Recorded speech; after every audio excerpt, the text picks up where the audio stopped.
아브라함으로 시작된 믿음의 가계를 보게 되어지면 아브라함은 믿음의 사람으로, 그리고 이삭은 순종의 사람으로, 야곱은 열정의 사람으로, 그리고 이제 오늘부터 말씀을 나누게 되는 요셉은 비전의 사람으로 이렇게 우리는 기억할 수가 있습니다.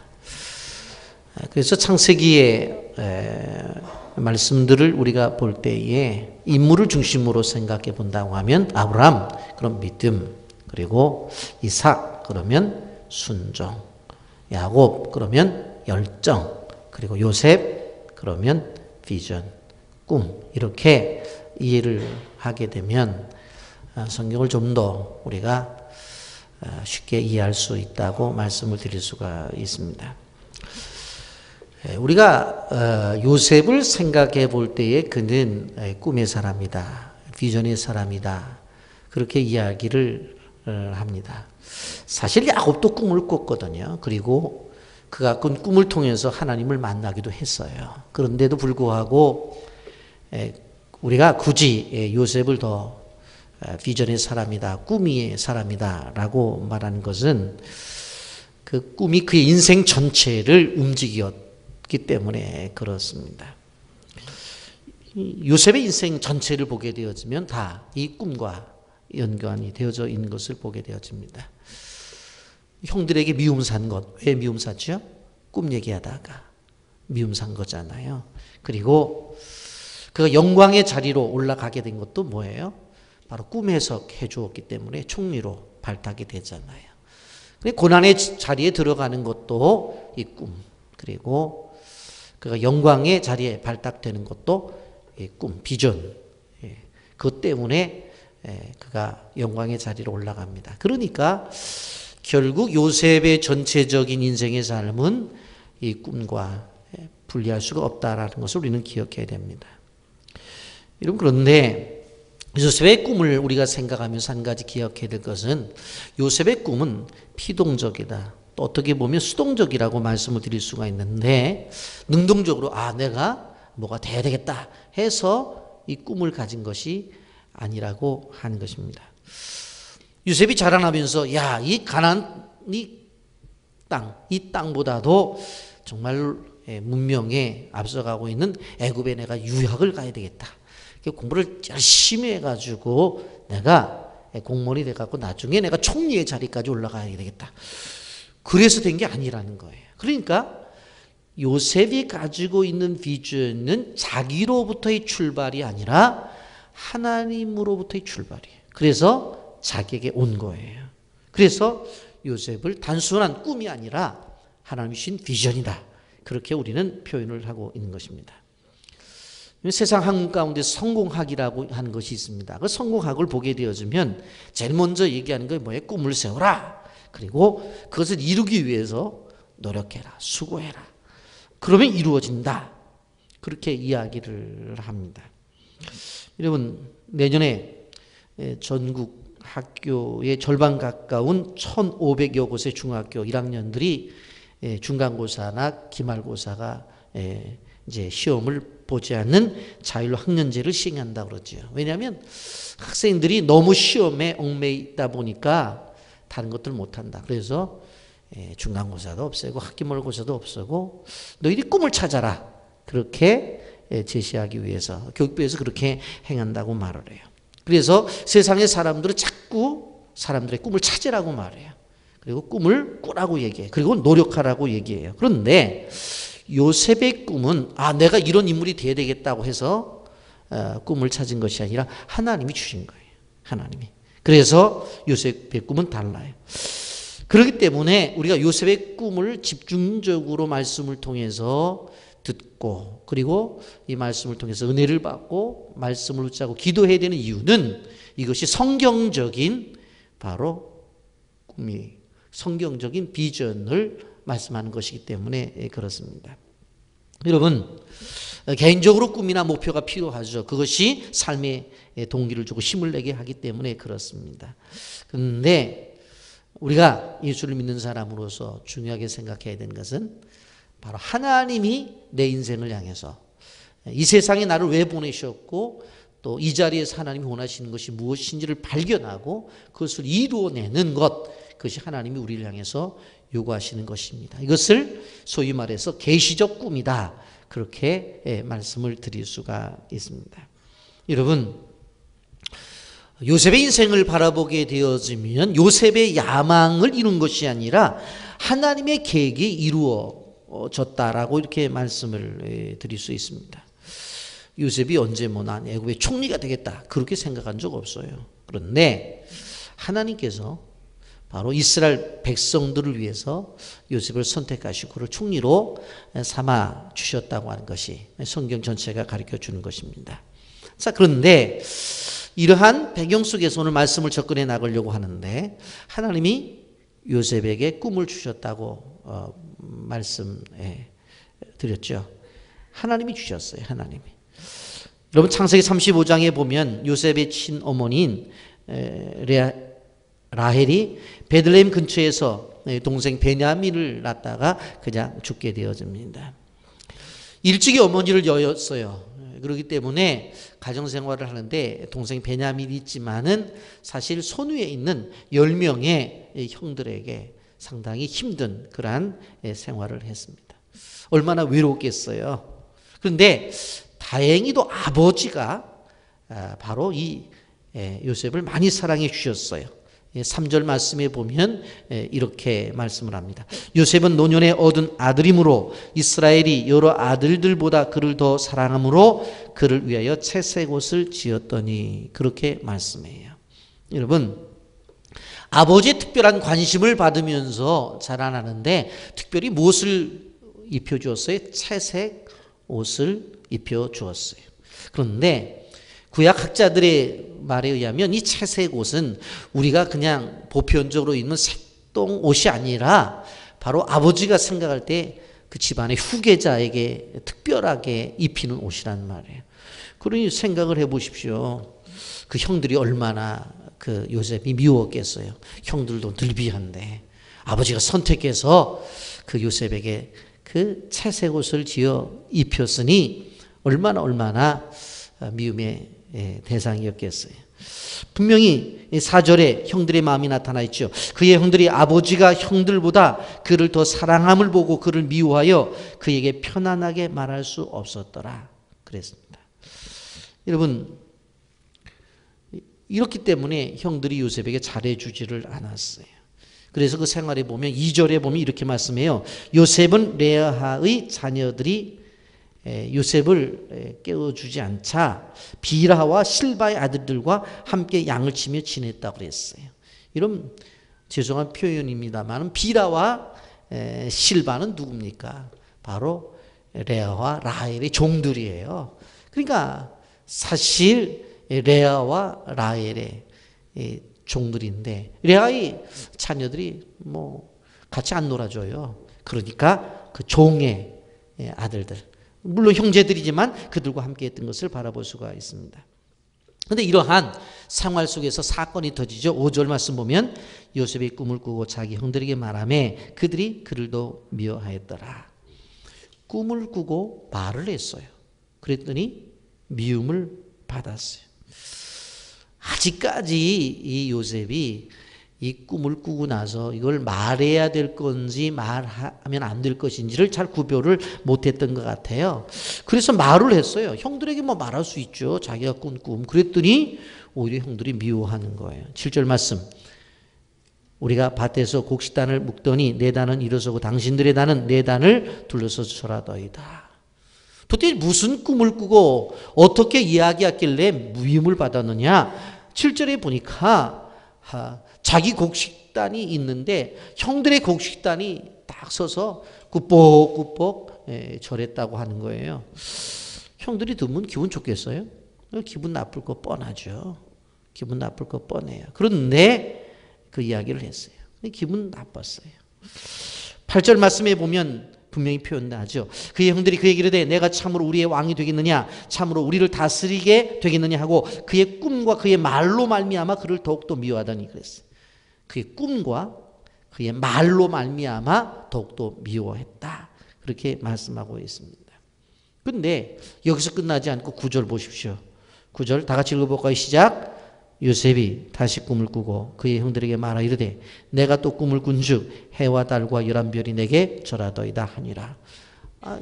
이건 한 걸음 더 나가서 해와 달과 별들이 다 절을 하겠다. 그러니까 해는 누구예요? 아버지. 달은 누구예요? 엄마예요. 그 별들은 누구예요? 형제들이에요. 그러니까 나중에 뭐라고 말하냐면 아버지도 절하고 엄마도 절한다는 거예요. 그래서 이 아버지도 야단을 치잖아요. 어디서 그런 소리를 하냐고 그렇게 야단을 치는 것을 볼 수가 있어요. 그러니 형들의 미움은 계속해서 차곡차곡 쌓이기 시작했어요. 이런 요셉이 받은 꿈은 하나님이 주셨다고 말했죠. 그리고 나중에 그것이 실천되었어요. 성취되었단 말이에요. 그런데 꿈을 꾸고 나서 바로 이루어진 것은 아니에요. 여러분, 하나님의 이 꿈이 있고 이것이 이루어짐에 있어서는 시간의 차이가 있다고 하는 것을 우리는 알아야 돼요. 하나님 우리에게 비전을 주셨다고 해서 그것이 당장 이루어지느냐? 아닙니다. 그 인간의 욕심이에요. 사람들은 어떠한 비전을 받았을 때 그 비전을 이룰 때의 과정을 생략하고 그 꿈이 당장 이루어질 것이라고 생각하면서 주장을 해요. 이것은 대가를 지불하기 싫은 인간의 욕심일 뿐이에요.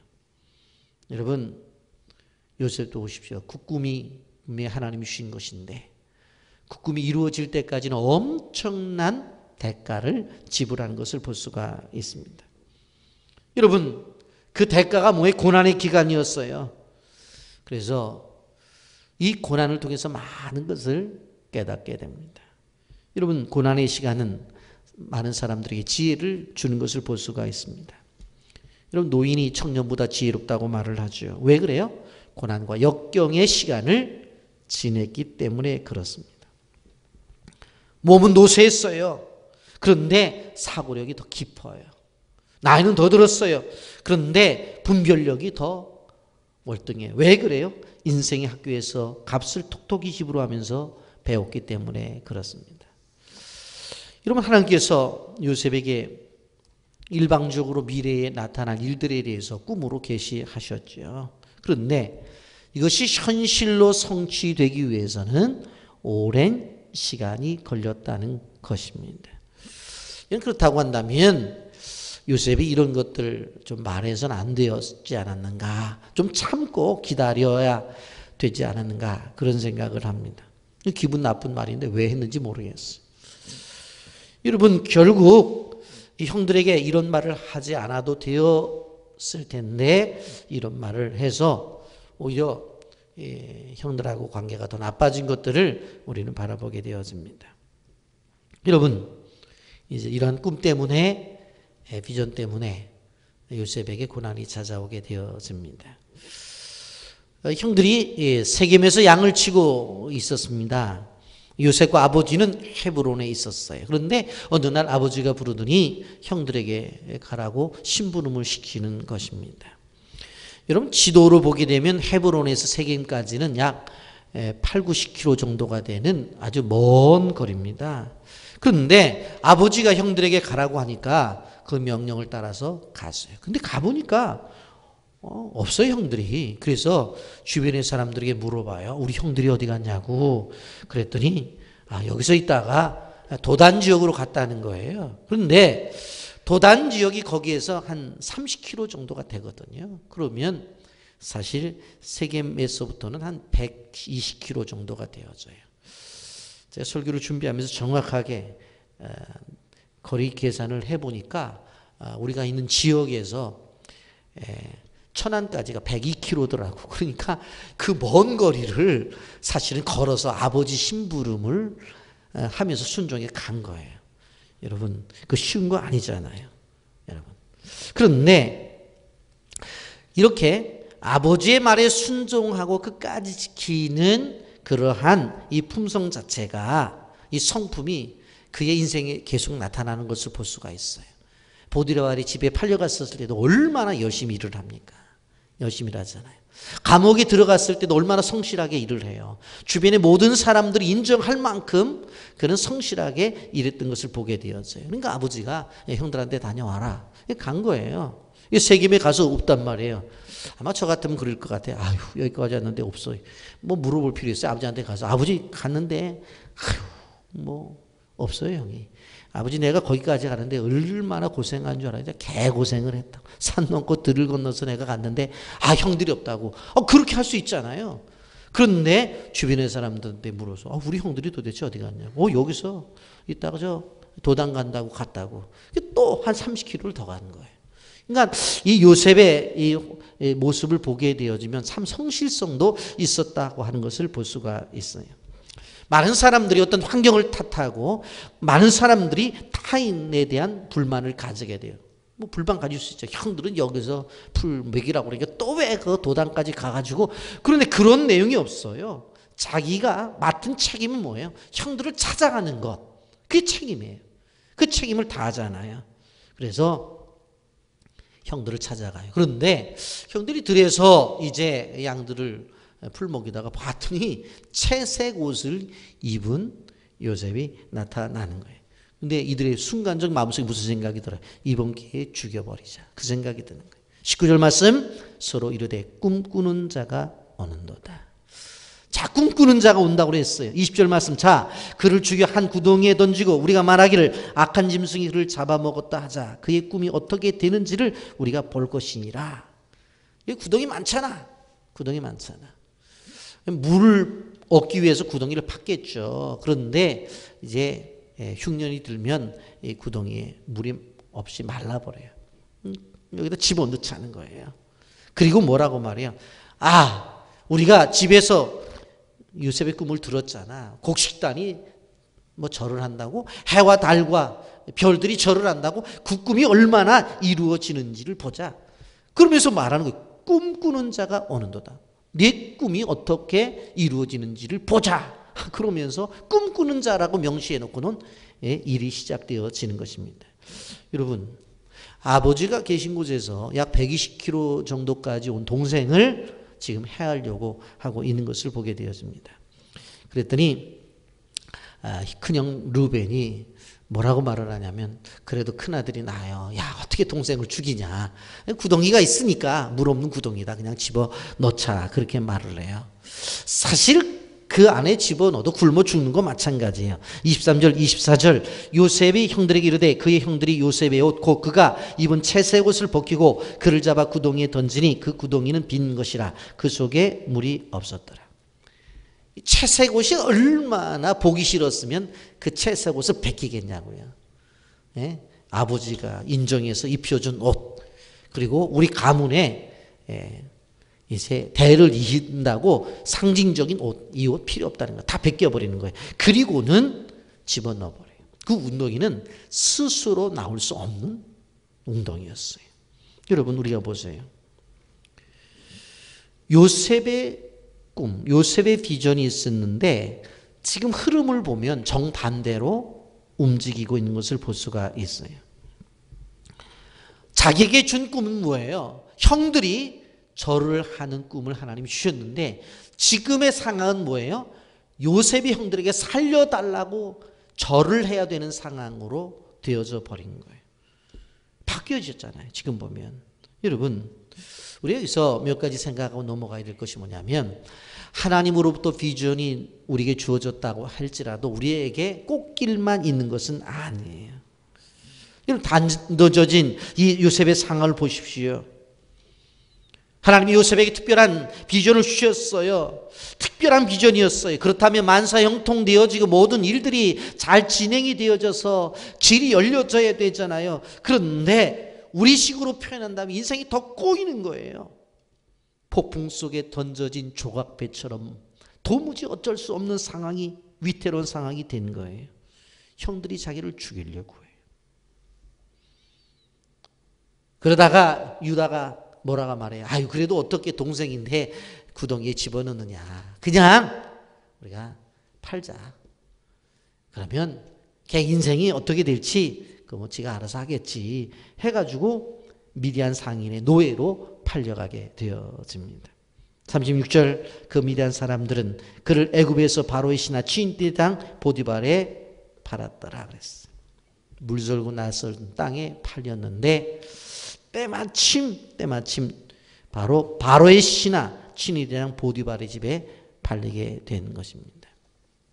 여러분, 우리가 여기서 아셔야 될 것이 뭐냐면 하나님이 우리에게 주신 비전이라고 하는 비전과 그것을 이루는 성취라고 하는 이 과정, 이 사이에는 엄청난 바로 간극이 있다고 하는 거예요. 우리가 생각할 때 하나님 우리에게 주셨어, 이 비전. 그리고 이것을 이루어야 돼 라고 할 때 이것이 하루아침에 이루어지면 얼마나 좋겠어요. 그런데 그렇지 않다는 거예요. 엄청난 대가를 지불해야 돼요. 요셉을 보십시오. 시련의 기간이 있었어요. 눈물의 시간이 있었어요. 아픔의 시간이 있었어요. 그 길을 통과하지 않고는 되어지지를 않는다고 하는 거예요. 목숨이 위태로워요. 비참하게 노예로 팔렸을 때 그런 미래가 보이지 않았을 거예요. 희망이 사라졌을 거예요. 비전의 소년이 하루아침에 노예로 전락해 버렸어요. 비전과 성취 사이에서. 여러분, 우리가 기억해야 될 것이 무엇인가 하면 하나님이 우리에게 주신 비전이 있을 때 그 비전을 이루기 위한 성취가 쉽지 않다는 거예요. 그걸 이루기 위해서는 고난과 역경과 아픔과 고통이 우리에게 있을 수 있다라고 하는 거예요. 그걸 우리가 요셉을 통해서 배워야 돼요. 여러분, 근데 알아야 될 것이 뭐냐면 큰 비전일수록 바로 더 큰 값을 치러내야 된다라고 하는 거예요. 우리에게 큰 비전을 하나님 주셨잖아요. 그것을 이루기 위해서는 더 큰 대가를 지불해야 되는 거예요. 더 큰 시련이 통과져야 돼요. 더 아픔을 이겨내야 돼요. 그래야지만 그 모든 것을 이뤄내는 거예요. 여러분, 하나님이 주신 비전 마찬가지예요. 우리가 교회 건축을 하고 있습니다만은 우리 교회는 교회가 이전될 때마다 딱 2배씩 옮겨졌어요. 60평에서 120평으로, 120평에서 213평으로, 213평에서 500평으로, 여기 아래위층 500평에서 1200평 이상 되는 2배로. 그러면 우리가 생각해 볼 때 이 공간이 그렇다면 교회를 조금밖에 지면 큰 고통 안 당해도 되잖아요. 근데 왜 힘들어요? 크게 지었기 때문에. 그러니까 큰 비전을 가지면 가질수록 그것에 대한 대가 지불도 커야 되는 거예요. 그렇기 때문에 힘든 거예요, 여러분. 2002년 월드컵 때 꿈은 이루어진다 하는 카드 섹션을 가지고 얼마나 길거리에 우리 응원을 했습니까? 그런데 월드컵 16강만 되면 좋겠다 그랬는데 4강까지 갔잖아요. 그때에 온 국민이 열광을 했어요. 오, 필승 코리아. 그래가지고는 얼마나 열광을 했는지 몰라요. 여러분, 꿈은 이루어져요. 비전은 성취가 되어져요. 그런데 시간이 필요하고 노력이 필요해요. 그런데 그 고난의 시간을 이겨내는 것, 견뎌내는 것을 뭐라고 말해요? 우리는 인내라고 말해요. 저절로 되는 것은 아무것도 없어요. 심지어 하나님이 주신 비전조차도 엄청난 희생과 비싼 대가를 치러내야 돼요. 여러분, 그것을 우리는 요셉을 통해서 볼 수 있다고 하는 것입니다. 꿈을 꿨는데 뭐 잘못이 하나님이 꿈 주셨는데 그런데 시기당하잖아요. 자기가 이런 꿈을 꾸겠다고 생각했어요. 안 그렇잖아요. 그런데 미움을 당하잖아요. 왜 자기가 이런 사람 되고 싶다, 애굽의 총리가 되고 싶다, 그런 거 아니잖아요. 그런데 하나님이 비전 주셨잖아요. 그런데 말할 수 없는 어려움 속으로 들어가잖아요. 여러분, 여러분의 상태가 어떤 상태인지를 생각해 봐요. 여러분이 주신 비전 때문에 인생의 파도가 몰아치는 폭풍 바다를 통과하고 있습니까? 시련과 고난이 계속되고 있습니까? 그러나 하나님의 비전은 우리의 고난과 상관없이 살아있고 하나님의 역사는 분명히 진행되어지고 있어요. 그것이 요셉의 스토리가 우리에게 가르쳐 주는 거예요. 여러분, 이러한 환경 속에서 하나님은 끊임없이 움직이고 계신다고 하는 것입니다. 여러분, 요셉은 형들 때문에 죽을 뻔을 당하다가 애굽에 노예로 팔려가잖아요. 간신히 목숨만 건져요. 그런데 하필이면 친위대장 보디발의 노예로 팔려가요. 근데 우리는 그 속에 놀라운 하나님의 뜻이 있는 것을 볼 수가 있습니다. 왜 그 넓은 땅에 그리고 수많은 사람들 가운데서 왜 왕을 보좌하는 경호대장의 집으로 팔려가느냐라고 하는 것입니다. 그건 하나님의 뜻이 계셔요. 하나님이 운행하심이 있었어요. 여러분, 이것은 요셉 입장에서 생각해 보면 너무나 억울해요. 그런데 하나님이 작업을 시작하셨어요. 그의 증조부 아브라함에게 예언했던 말씀이 이루어지는 것입니다. 아버지 야곱, 할아버지 이삭을 거슬러 올라가서 증조부 할아버지였던 아브라함에게 약속하신 것이 이루어지는 과정이었다라고 하는 것입니다. 여러분, 하나님은 미리 창세기 15장에서 아브라함에게 계시하셨죠. 무뼈를 보여주면서 자손이 그렇게 될 것이라고 그랬어요. 창세기 15장 5절에 보면 예언의 말씀이 계시되었죠. 13절에 여호와께서 아브라함에게 이르시되 너는 반드시 알라 네 자손이 이방에서 객이 되어 그들을 섬기겠고 그들은 400년 동안 네 자손을 괴롭히리니 그랬어요. 누구에게 주신 거예요? 아브라함에게 주신 거예요. 말씀이. 아브라함에게. 근데 하나님께서 이 아브라함에게 주신 약속이 누구에게 와서 지금 요셉 때에 와서 이게 이루어지고 있다라고 하는 것입니다. 여러분, 애굽 그 당시에 가장 문명이 발달한 지역이 있죠. 땅이 비옥했어요. 그래서 수많은 사람들이 그곳에 가기를 원했어요. 여러분, 창세기 15장에 보면 너희 본토 지적 아비집을 떠나 내가 내게 지시할 땅으로 가라고 말씀하셨죠. 그래서 떠났어요. 가보니 기근이었어요.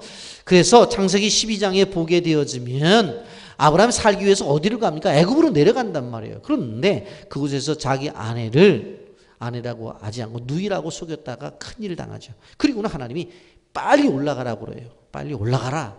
그래서 다시 가나안 땅으로 올라와요. 여러분, 창세기 26장에 보면 이삭 때에도 어떤 일이 벌어져요? 기근이 일어나잖아요. 어디로 내려가요? 애굽으로 내려가려고 하는데 애굽으로 내려가는 과정 속에서 그랄 땅에 머물렀을 때 어떤 일이 벌어져요? 애굽에 내려가지 말라는 거예요. 이 땅에 있으라는 거예요. 복을 주시겠다는 거예요. 아니, 이 땅이 기근의 땅인데, 그래서 우리가 이삭을 말씀을 들을 때 그 땅에서 100배나 얻었다는 말씀 들었잖아요. 이런 축복을 하나님 주시는 거예요. 하나님은 애굽에 내려가지 말라고 그랬어요. 아브라함에게도 내려가지 말라고 말을 했고 이삭에게도 내려가지 말라고 말을 했어요. 그런데 야곱의 자손인 이 요셉에게 와서는 애굽의 총리로 만들어 주시는 거예요. 여러분, 한번 생각을 해보세요. 이 하나님의 뜻이 왜 그러신가?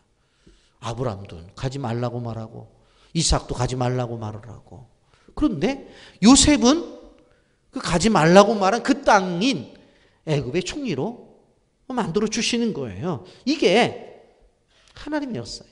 그러면서 단순한 70명의 가문이 아니라 이스라엘 나라를 만들기 위해서 이주 정책을 계획하신 거예요. 그래서 이주할 환경을 만들기 위해서 하나님이 요셉을 총리로 만드시는 거예요. 결국은. 그래서 나중에 우리가 후에 생각하겠습니다만은 어떤 일이 벌어져요. 음식을 구하러 내려오잖아요. 그리고는 요셉이 총리였기 때문에 바로 그곳에서 생활을 하면서 이제 바로 이스라엘 민족이 형성이 되어지는 것을 바라볼 수가 있습니다. 여러분, 형들에게 죽임을 당하고 노예로 팔려온 운명, 억울하잖아요.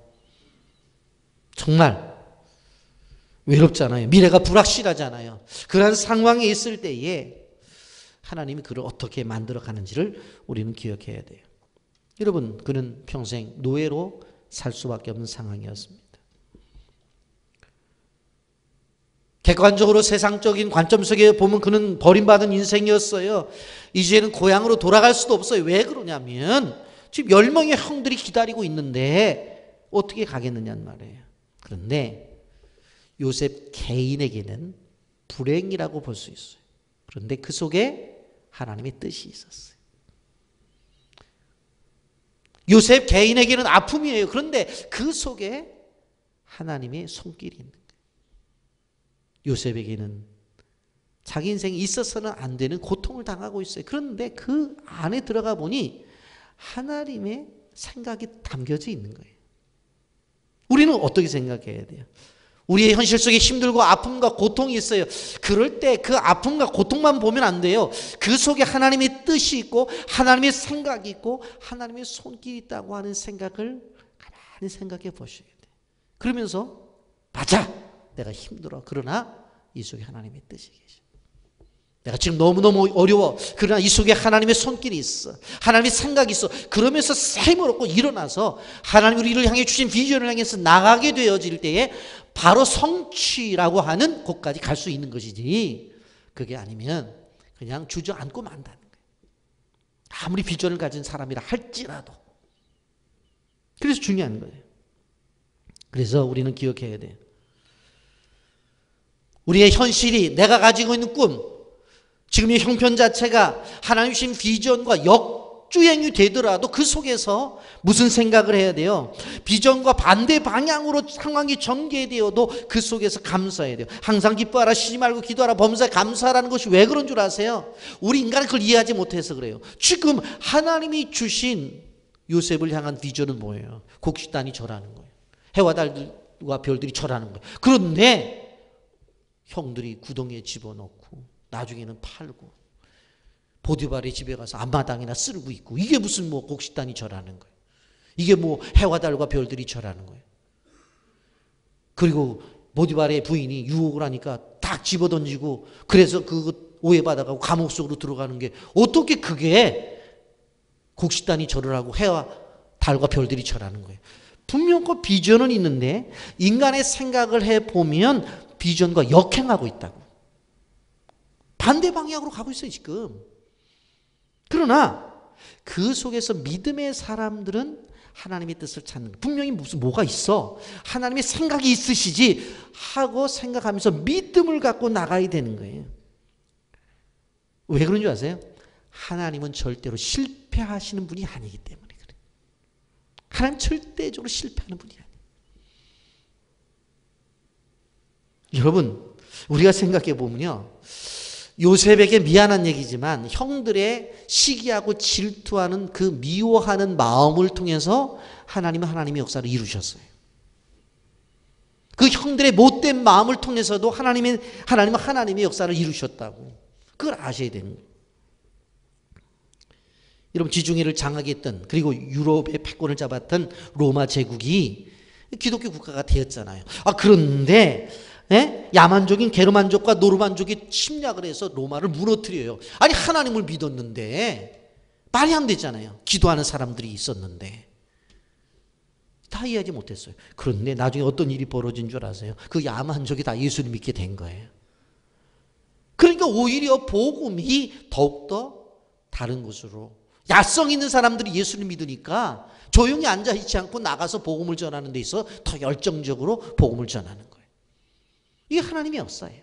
하나님의 역사. 여러분, 역사 속에서 보세요. 구소련 교회 다 무너뜨렸잖아요. 그런데 그 소련이 무너지면서 보니까 교회가 없는 줄 알았더니 믿음이 좋은 분들이 드러나서 지금 러시아 교회가 대단한 교회를 이루잖아요. 더 탁월한 건 여러분, 중국이잖아요. 중국의 기독교 인구가 1억이 넘는데 우리나라 인구보다 더 많아요. 그러니까 중국이 공산화되기 이전에 성도들보다도 공산화된 다음에 성도가 더 많아진 거예요. 우리가 이해할 수가 없잖아요.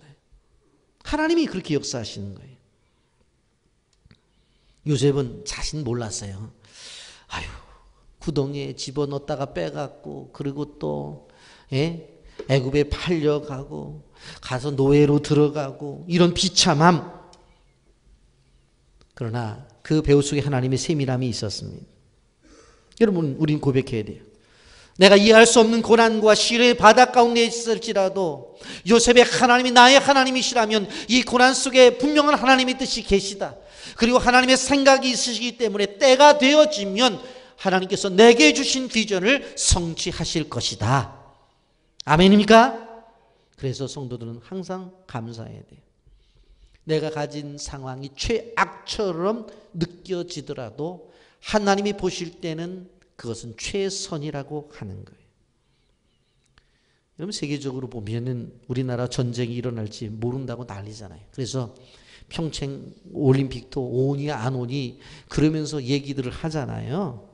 근데 요새 제가 인터넷 뉴스를 보면 깜짝 놀라는 것이 보면 지금 수출이 최고치라는 거예요. 수출이. 물론 그러한 소득들이 가난한 사람들에게 분배되어져야 되죠. 이거는 우리가 정책적으로 할 몫이에요. 그러나 수출은 또 잘 된대요. 여러분, 얼마 전에 지진이 나서 수능이 일주일간 미뤄졌잖아요. 믿음이 있는 자녀들과 믿음이 없는 자녀들 딱 구분이 되는 거예요. 믿음이 없는 자녀들은 어떻게 했어요? 참고서 갖다 다 던져버리고 이제 끝났다, 내일이면 끝난다. 시험이나 보고 다 버리지 왜 시험 전에 그걸 다 버려가지고 볼 책이 없다고 대성통곡을 하는 거예요. 대성통곡을. 근데 믿음 있는 자녀는 어떻게 생각했어요? 야, 내가 조금 모자르니까 하나님께서 지진을 주셔갖고 일주일 연기를 시켰구나. 야, 공부하자. 그래가지고 더 좋은 점수를 받는 줄 저는 믿어요.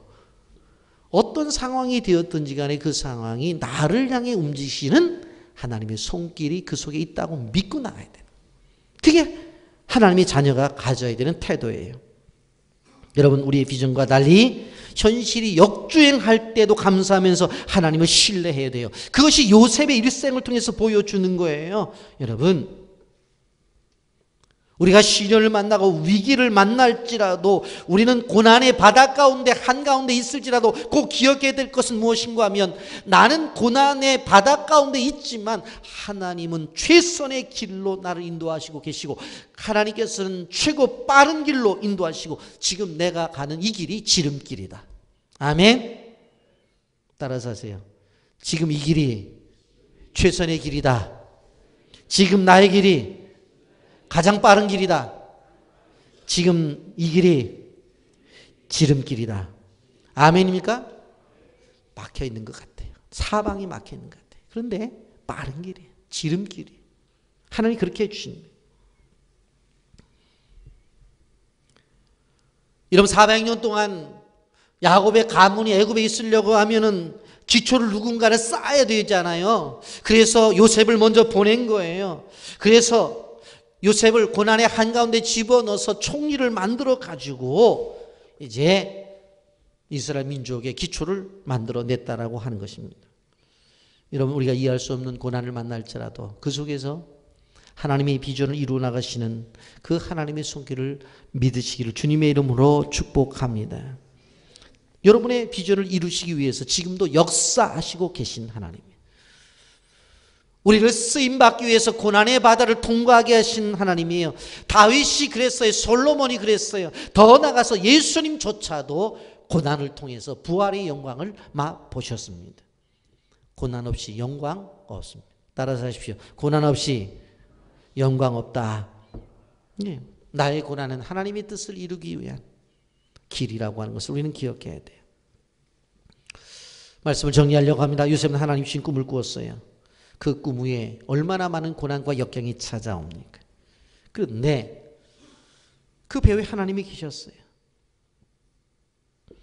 중조부 아브라함에게 약속하셨던 그 약속을 이루기 위해서 요셉이 고난을 받은 거예요. 창세기 12장 2절, 내가 너로 큰 민족을 이루고 내게 복을 주어 내 이름을 창대케 하리니 너는 복이 될지라. 이 일을 이루기 위해서 하나님께서 요셉을 선발대로 보낸 거예요. 여러분, 수련회를 가게 되어지면 선발대라는 게 있어요. 왜? 팀이 들어오기 전에 어떻게 해요? 가서 청소도 하고 앰프 시스템도 만져보고 또 불도 떼놓고서 또 팀들이 들어오게 하면 추면 안 되잖아요. 그래서 하는 것을 선발대라고 그래요. 요셉은 누굽니까? 선발대예요. 이스라엘 민족을 만들기 위해서 하나님이 먼저 보낸 선발대. 전에 고 옥하는 목사님이 고난에는 뜻이 있다라고 하는 설교를 한 적이 있어요. 그래서 책 제목도 고난에는 뜻이 있다. 그런 책이 나왔어요. 여러분, 고난에 하나님의 비전이 그리고 그 속에 하나님의 뜻이 있다는 것을 우리는 기억해야 돼요. 단지 고난이 찾아온지라도 하나님이 나에게 주신 비전을 이루실 거라는 믿음을 가지고 참고 견디면서 인내하면서 전진해 나가야 돼요. 열방을 향한, 영혼을 향한 역사를 관통하는 위대한 꿈을 가지고 나가야 돼요. 그리고 큰 꿈을 가지고 있으면 고난도 크다고 하는 것을 분명히 아셔야 돼요. 아셔야 돼요. 그걸 아셔야 돼요. 그냥 오늘 하루 애들 키우면서 먹고 살자 하면은 뭐 큰 고난이 있어요. 그냥 착실하게 직장생활만 하시면 되지. 그런데 뭔가를 이뤄내려고 하는 그런 비전을 가진다고 한다면 분명코 아셔야 돼요. 고난이 커요. 여러분 저희 교회는 큰 꿈을 가지고 있기 때문에 고난도 큰 거예요. 그걸 아셔야 돼요. 요셉처럼 예수님처럼 우리도 하나님 나라와 주의 영광을 위해서 귀하게 쓰임 받기 위해서 범사에 감사하면서 앞으로 전진해야 될 줄 압니다. 하나님께서 우리에게 주신 비전이 있습니다. 여러분의 가정에 주신 비전이 있고 우리 교회에 주신 비전이 있는데 그 꿈을 이루기 위해서 나가게 될 때 어떠한 고난의 시간이 찾아올지라도 잘 통과해서 하나님 주신 비전을 성취하기를 예수님의 이름으로 축복합니다. 아멘. 걸어가신 하나님 아버지, 오늘도 귀한 말씀 주시옵소서.